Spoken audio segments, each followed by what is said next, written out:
I'm John Riley from the White House Historical Association.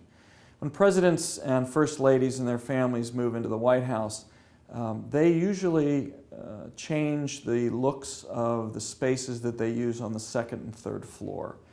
That is really their home. And so they have an opportunity to decorate those rooms in any fashion they like. They can paint the walls the colors they like. They can pick furniture that they bring from home if they choose, and they can put it in those new rooms. There is a collection of furniture in the White House Curators Collection, and they're offered to the President and First Lady. So some of them select old beds and old chairs that have historic value, and they use those. If you're a kid in the White House and you want to put posters on your bedroom wall, you're perfectly welcome to do that. There are other rooms, though, on the state floor that are the rooms that the tourists see.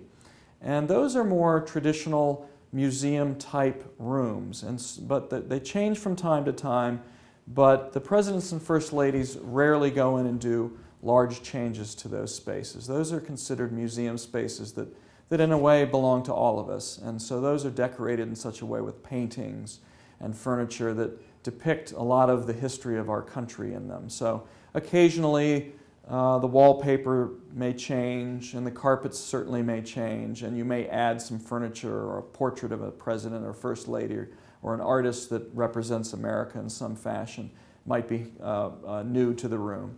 But they change quite a bit less frequently in that manner.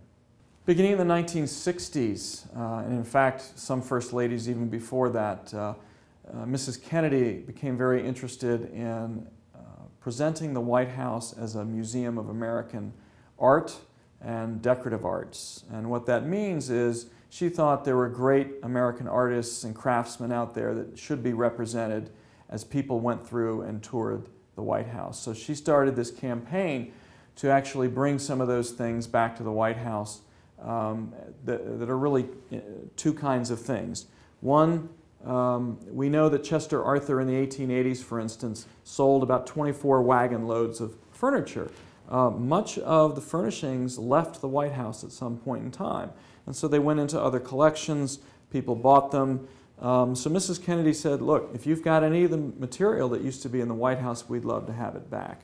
Secondly, there are artists that just were great artists that she wanted represented, so that people that came through said, you know, we have talent in this country and we ought to represent it in the people's house.